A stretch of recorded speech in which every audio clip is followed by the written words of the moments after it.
En 2023, Google Maps a eu plus d'1 milliard d'utilisateurs actifs par mois. 99% de ces utilisateurs ne savent pas ce que je vais te dire aujourd'hui. J'ai découvert une fonctionnalité cachée dans Google Maps, un potentiel inutilisé que l'on va mettre aujourd'hui au service de notre idée du mois.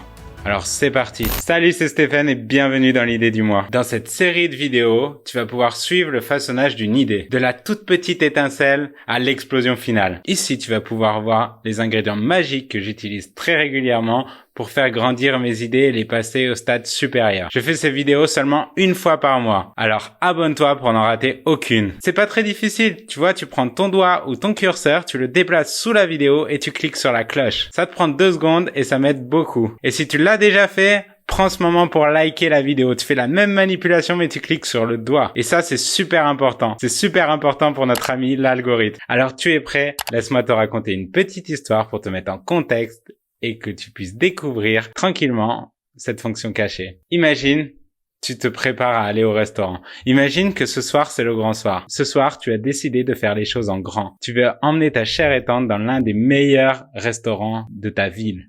Et pour ça, tu commences à scroller Google Maps. Tu trouves quelques restaurants super bien notés et parce que ta chère et tante met quelques temps à se préparer, tu as le temps de lire les commentaires. Tu peux voir qu'un certain John Tolley adore la décoration de ce restaurant. Qu'une certaine Marie Curie a mangé le meilleur avocado toast de sa vie à cet endroit. C'est génial. Tape, oh là là.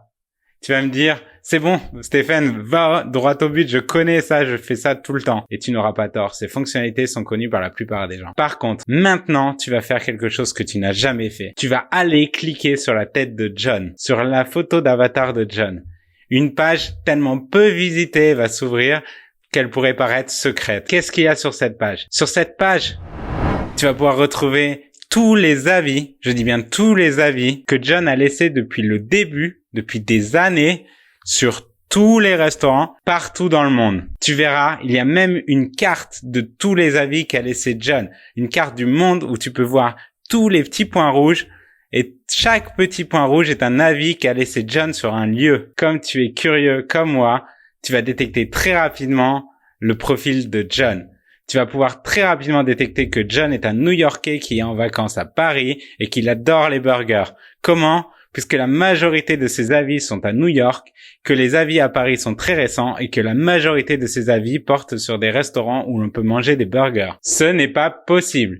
Tu vas te dire, ce n'est pas possible, il y a eu un bug, ces données ne peuvent pas être publiques. Du coup, pour être certain de ça, tu vas retourner en arrière et ouvrir l'avis de Marie Curie. Tu reproduis la même chose, tu cliques sur la tête de Marie Curie et d'un coup, même constat. En quelques secondes, tu détectes que Marie Curie vit à Paris, qu'elle est végétarienne et qu'elle adore les avocados toast. C'est impressionnant. Et ces données, tu ne les as pas seulement que pour Marie et John. Tu peux les obtenir pour toutes les personnes qui ont mis un avis sur ce restaurant et sur n'importe quel autre restaurant du monde.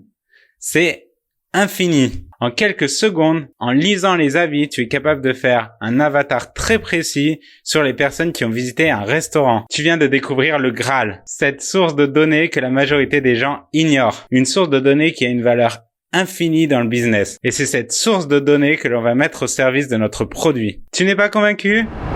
Je te propose de faire un petit jeu. Faisons un petit brainstorming ensemble. Je vais commencer par te lister 5 idées business dans lesquelles on va pouvoir utiliser les données qu'on vient de récupérer. Je commence et je t'invite à faire pareil, à continuer dans les commentaires. J'ai hâte de lire tes idées. Idée numéro 1. Tu vas agréger toutes les datas que tu as pour fournir au restaurateur un rapport complet sur qui sont ses utilisateurs et qui sont ses clients. Dans ce rapport, il pourra avoir une vue globale de ses clients, mais il pourra aussi savoir que sa cliente Marie va manger le jeudi dans le restaurant du coin. Et ainsi, il pourra plus facilement adapter sa carte, ses horaires, ses tarifs pour correspondre au mieux à sa clientèle. Tu vas pouvoir vendre ce rapport très cher à chaque restaurateur. Mais attention, ici l'idée c'est pas de le faire toi-même. Tu vas pouvoir le faire à la main pour 1 ou 2 restaurants pour tester au début, mais l'idée c'est bien d'automatiser tout ça, de prendre un script qui récupère les datas, un script qui envoie un email aux restaurateurs pour leur dire « Salut, j'ai un super rapport pour toi, achète-le ici. » Et quand le restaurateur paye, il reçoit par email son rapport. Tu n'as rien fait. Tu peux répliquer ça dans chaque restaurant, de chaque quartier, de chaque ville, de chaque pays du monde. C'est infini, ça peut être une super cash machine, c'est vraiment très simple à faire. Idée numéro 2, tu vas te convertir en conseiller en tendance culinaire. Et l'avantage que tu auras à côté de tout le monde, c'est que tu vas être capable de le faire au niveau d'un quartier. Tu vas être capable de dire au niveau de ce quartier, les nouveaux trends, c'est plutôt ça parce que le quartier est en train de changer, on a de plus en plus de végétariens qui viennent habiter ici. Les avis sur les restaurants végétariens sont de mieux en mieux.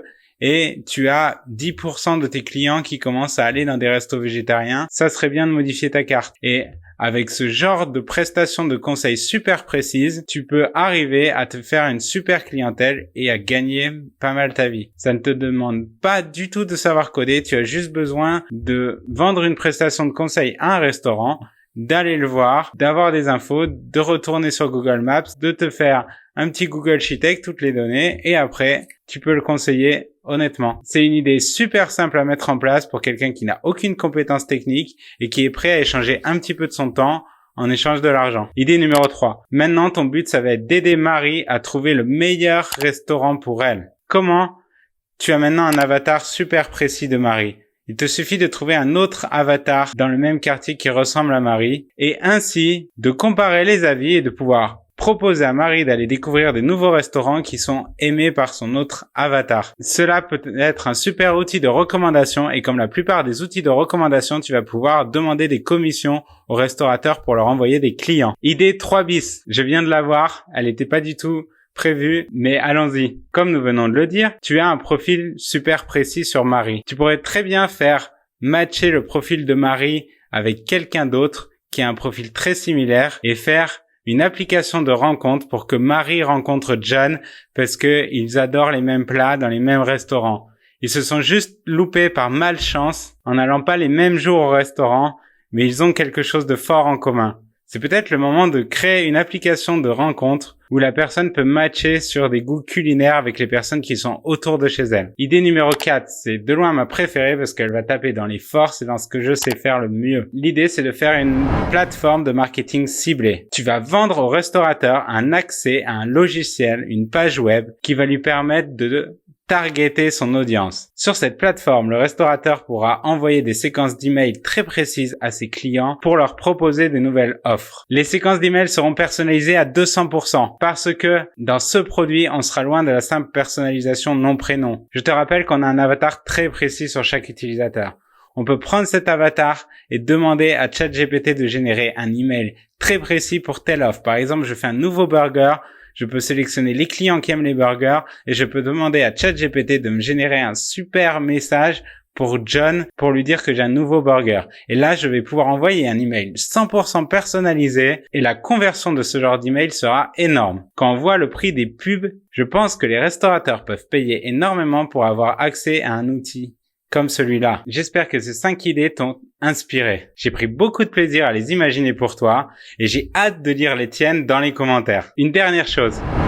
J'ai envie de préparer un truc de fou. Mais ce truc de fou va me demander des semaines de travail.